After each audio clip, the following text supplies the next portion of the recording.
Hi, everyone. Welcome back to Wisdom Wednesdays. Our topic for today is competition among women. And this comes out of something that happened in my own life recently that really brought this kind of smack into my face in a really difficult way. So let's begin by doing our grounding and centering practice.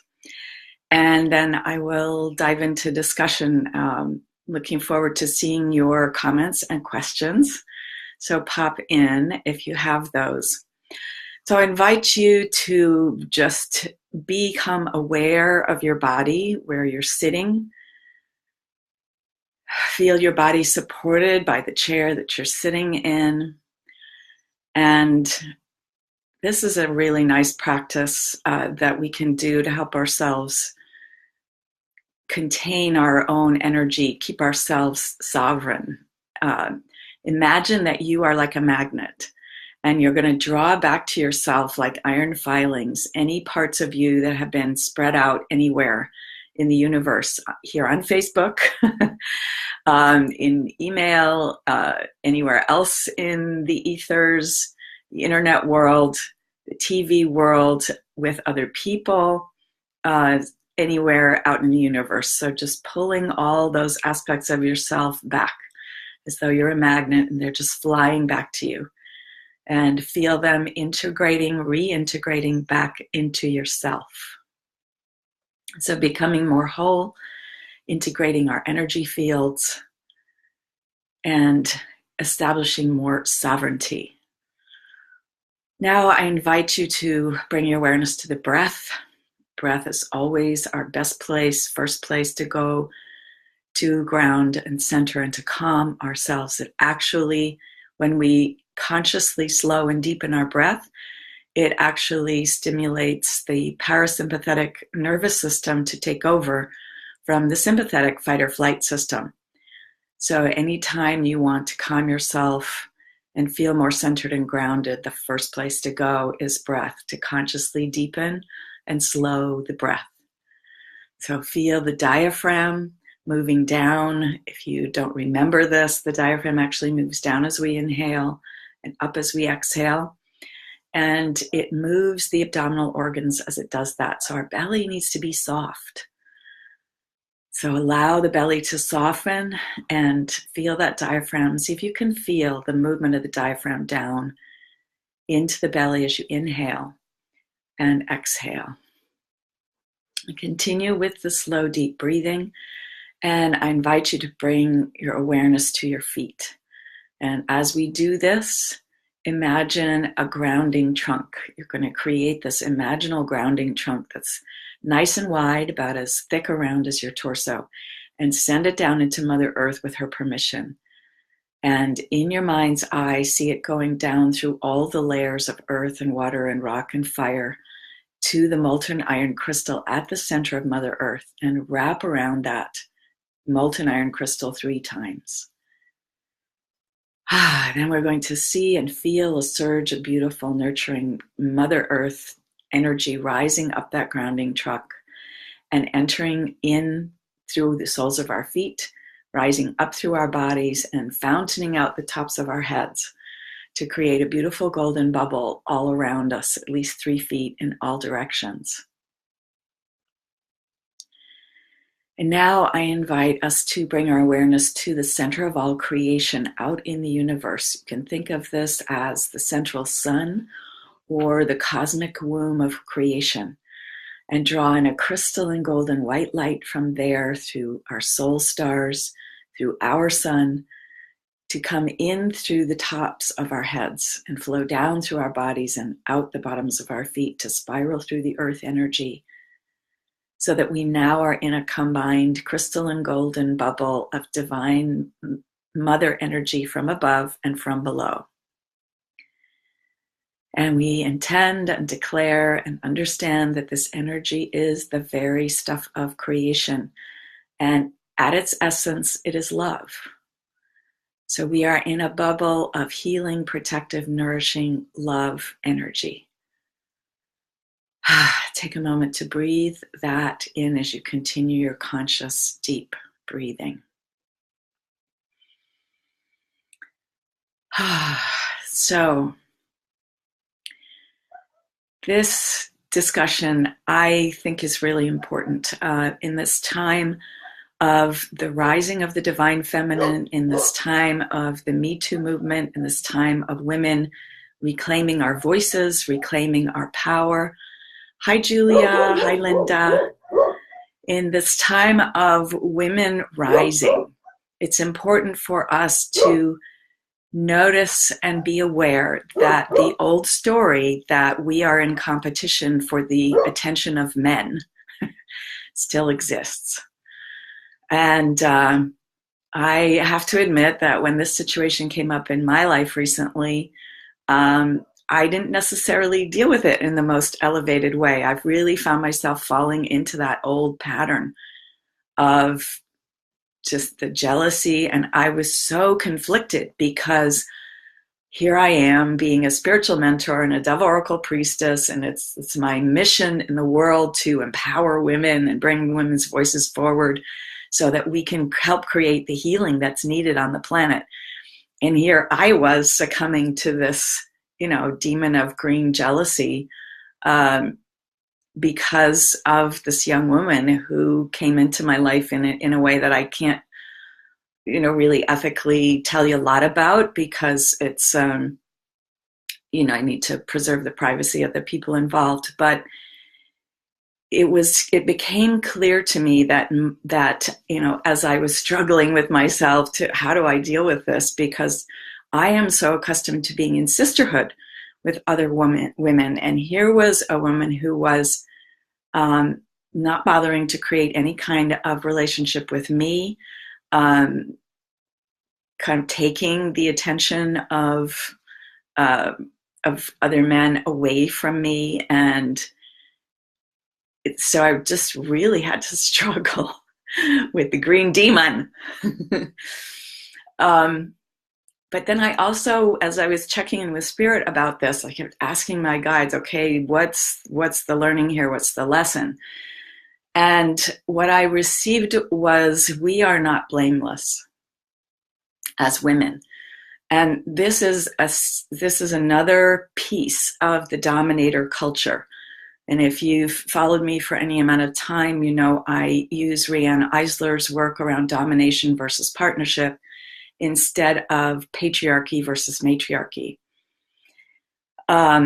Because the word patriarchy has been used to really demonize men. And I do know some women who are really passionate about creating positive change, who do hold men as the creators of all evil in the world. And I just have to say that's not the truth, that women are capable of it too. And those old stories of, in the fairy tales, the wicked stepmother with Cinderella's wicked stepmother, and Sleeping Beauty's wicked, I guess she wasn't a stepmother, but that competition with women. And I actually have friends and clients who have had this experience too, especially with stepmothers, but sometimes with their own birth mother, that their mother really made it clear that she felt that she was in competition with her daughter or stepdaughter for the attention of the father. And so the mother or stepmother would actually emotionally abuse the daughter or stepdaughter in order to have more attention from the man. So this is something that still is in the fabric of our collective consciousness, of our stories. We've all grown up with these stories, these fairy tales.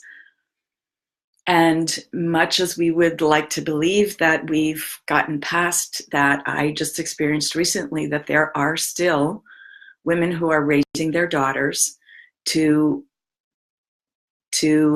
understand on some level, and I give this young woman credit to think it was unconscious for her, to look to men for their advancement in the world, and not to consider women important, and not to consider important what you do to the relationships of the other women with the men that you're being in relationship with.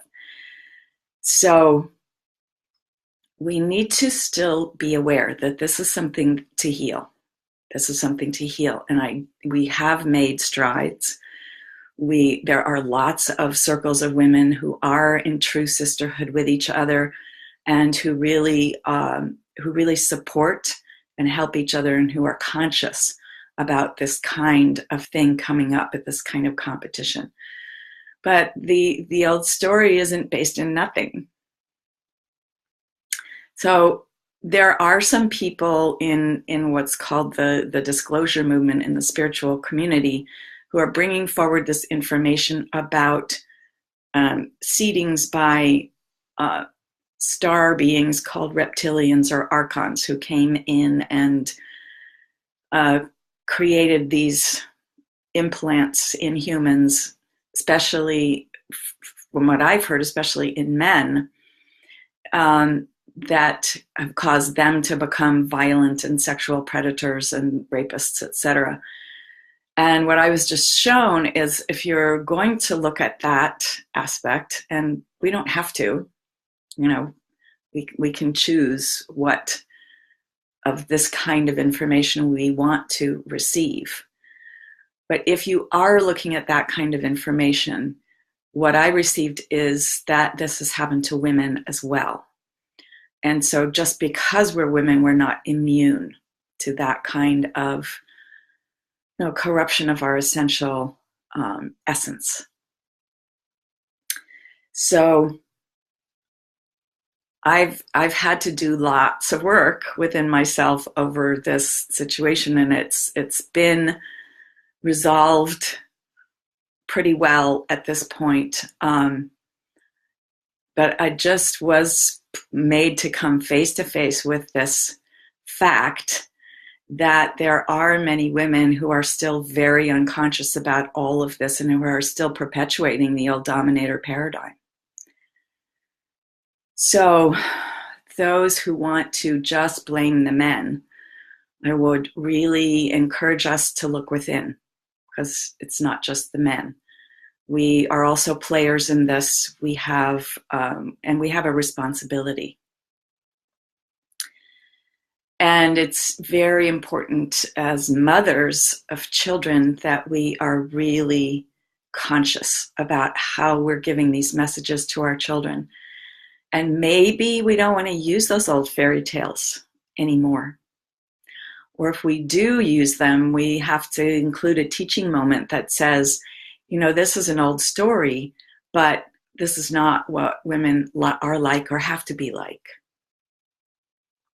So what I'd like to do now is take us through a little process, an energetic process and healing around this issue, so that we can help to clear the vestiges of this piece of the dominator culture from our energy systems, because we are still carrying it. And boy, did I discover I'm still carrying this too. So coming back to our breath, this is just an essential piece of. There's one other thing I want to mention before we do the process. My spiritual mentor was talking about an experience she had of going to see a spiritual teacher that she had known of for years and had done some events with him before. And in being in this room with him and his followers, who were mostly middle-aged women, and coming to discover that he had taken perhaps the youngest person in his following, the youngest woman in his following, as a sexual partner. And she expressed some distress in this meeting about not understanding what her true role was. And this man was a channeler, supposedly bringing in high-level information. And he had also kind of used her as a channel. And I actually had a client whose voice was literally taken by her shamanic teacher at one point, a man. So when my mentor brought this up in the group, felt that it was her responsibility to stand up for this girl, very young, very young woman and 63-year-old man. None of the other women would help her.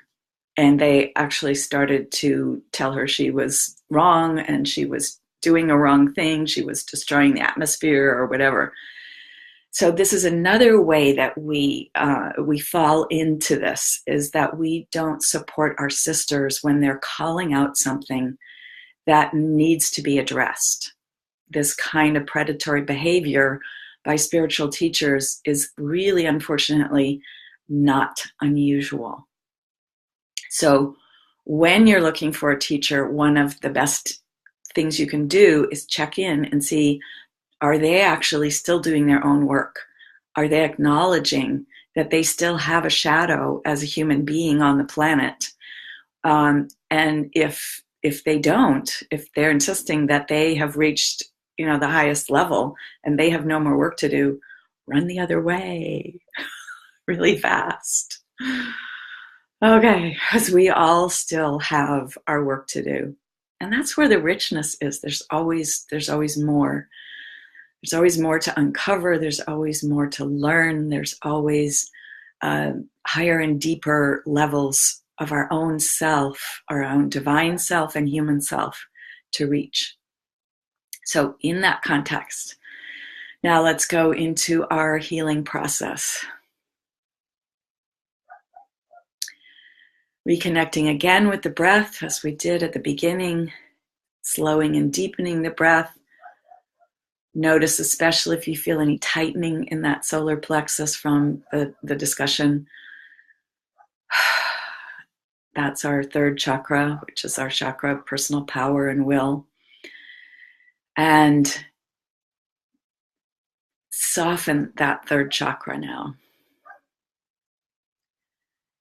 And as we soften the third chakra, I invite you to think about the energy of partnership, of being in partnership, that this is the shift that we are creating, that we need to create on the planet, so that we come more into partnership with ourselves, self-love practice.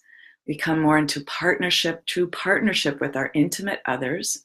So there isn't one dominating over the other. There's this partnership.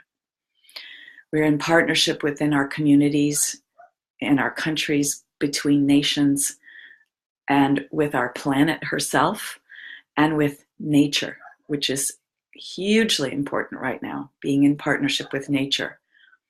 This partnership with self, and let's now focus on being in true partnership with other women. That this is a huge piece of our healing, and as we do this healing for ourselves, as we come into this greater sisterhood and partnership with all women, we can much better do our work in the world to help create this shift overall in the planet. So closing our eyes, I invite you to be in your heart with that softened third chakra, solar plexus. And breathe as you're breathing slowly, bringing your awareness to your heart. See a golden light now within your heart. And see and intend that that light is the light of the love of Divine Mother. And see that expanding into a ball and into a beautiful globe, and expand it, and expand it, so that our heart energy is expanding and our heart has its own intelligence. So coming from our heart with that softened third chakra, now see our hearts connecting with other women across the planet. And see this golden light, this love of the Divine Mother, washing and clearing away these old stories, this old pattern from our hearts, from our third chakras. The dominator culture stories, the dominator culture history, any implants from other beings who do not have our highest good as their intention. These are all being washed away. And we see our hearts as women becoming connected by a red thread. And know and understand that we are each only responsible for our own piece of the red thread. Sometimes it can seem incredibly overwhelming to help create the change that we need in these times, but we're responsible for just our piece. So intensifying our own piece of the red thread and seeing it connected to the hearts of all women.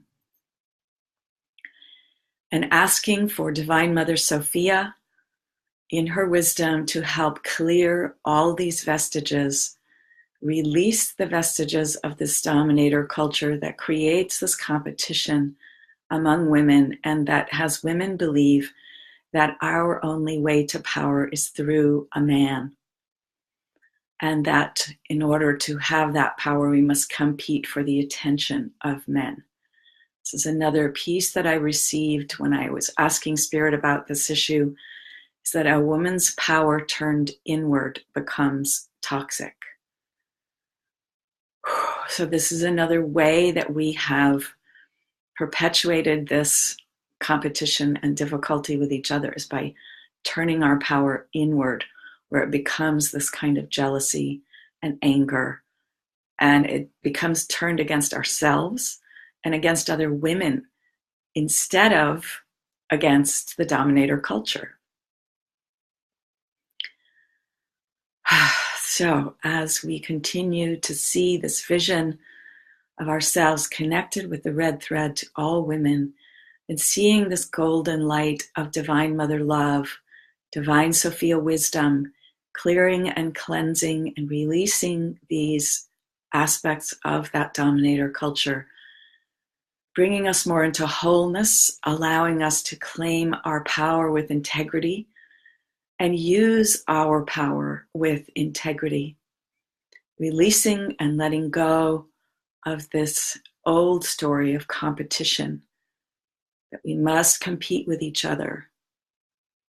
We're coming into this new time of true partnership with all of our sisters in the world, and partnership with ourselves. It begins with ourselves. Again, our power turned inward becomes toxic. So finding our places to allow ourselves to use our power for the highest good. And when we are connected in this way, when we have released this issue of competition with other women, when we come into partnership in this way, then we can truly use our power with integrity and use our power for the highest good. And then our power becomes the true power of Mother Divine, as we are holographic representations of the Mother of all creation. And so it is. So I'm Ariana Newcomer, Dove Oracle Priestess, and founder of the Wise Woman Immersion Group Program. And we do a lot of this work, partnership with self, partnership with nature, partnership with others in the Wise Women Immersion. I will be starting another group in September. So if you're interested, let me know. I will put a link in the comments and you can check out the course page and have a conversation with me about it. So blessings for this day, and this is actually something that you may want to do, this cleansing of this old story, as a practice, because the dominator energies are still around us, they're familiar, and they will tend to come back in. So just like I got totally triggered and thrown back into that, can happen to any of us. So we're human, thank goodness. So give yourself that love and appreciation, and then do this practice again of releasing and shifting and connecting hearts with all women all around the world. Thank you so much.